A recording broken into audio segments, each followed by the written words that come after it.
जोहार जिंदाबाद, जोहार जिंदाबाद। माझ्या बंधू आणि भगिनीनो, अनेक भागातून आपापली कामं टाकून आपल्या आरक्षणाचं संरक्षण करण्यासाठी आणि या घुसखोरांना धडा शिकवण्यासाठी आम्ही या घुसखोरांना धडा देणार नाही।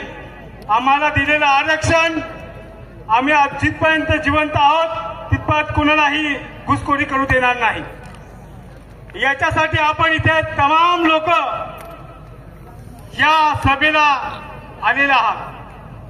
बंधूंनो, 2014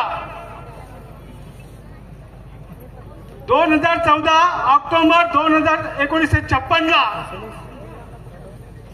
बाबासाहेब आंबेडकरांनी हिंदू धर्माला लाथ मारून बौद्ध धर्म स्वीकारला।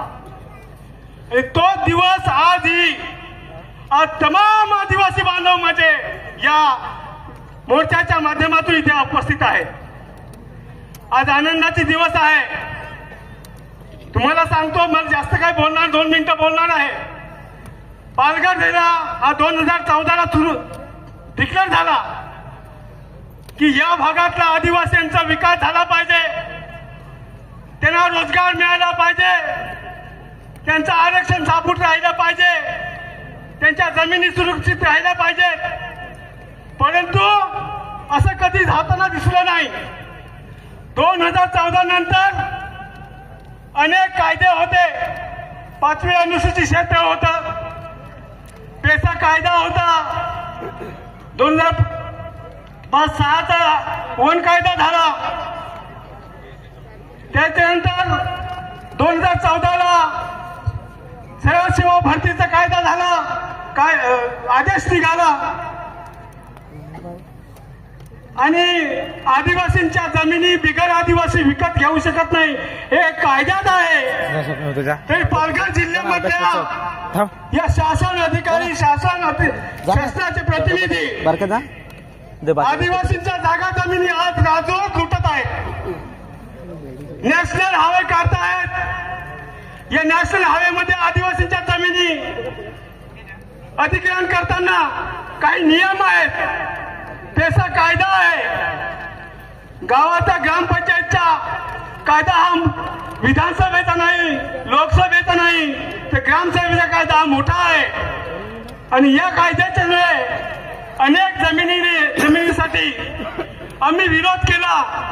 भूसंपादन करताना 25 ते 30 ग्रामपंचायतीचे ठराव तहसीलदार ऑफिसमध्ये दिले, परंतु त्याचाही कुठे विचार झालेला नाही। म्हणजे पेसा कायदाही मोडीत काढण्यात आला।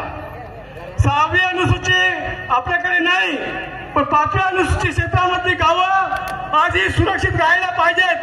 त्याच्यासाठी सुद्धा हे प्रशासन जबाबदार नाही, त्याची इम्प्लिमेंट नाही, अजूनही त्यापासून आम्हाला वंचित ठेवण्यात आलेलं आहे। पेसा कायद्यापासून वंचित ठेवण्यात आलेला आहे। सरळ सेवा कायदा 2014चा राज्यपालाचा अध्यादेश अजूनही कोर्टात पडित आहे।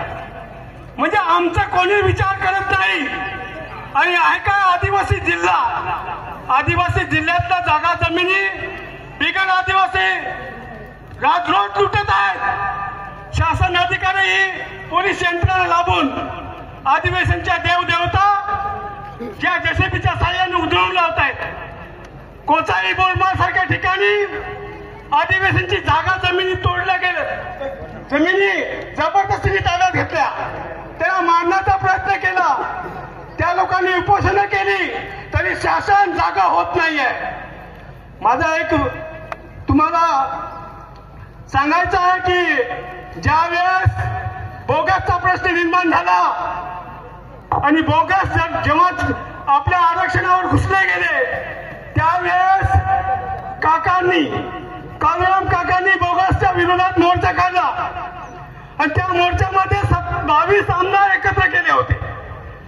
22 आमदार आपल्या विधानसभेचे आमदार एकत्र केले होते, फक्त मनीषा निमकर नव्हती। या 22 आमदारांना एकत्र करून विलासराव देशमुखच्या समोर याच्यामध्ये महामोर्चा काढला होता। महामोर्चामध्ये आम्ही मागणी टाकली।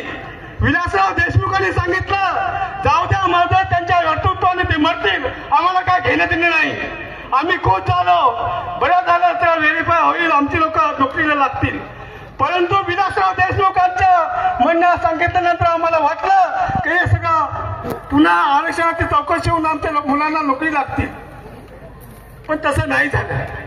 प्रत्येक आमदार वेगवेगळ्या पक्षाचे होते, वेगवेगळ्या गटाचे होते आणि त्यांच्या विभागात गेल्यानंतर या 22 आमदारांना चाव्या कुल्या लावल्या. जर तुम्ही काही आवाज उठवला तर तुम्हाला पुढचं तिकीट मिळणार नाही. 22 आमदार वेगळे झाले.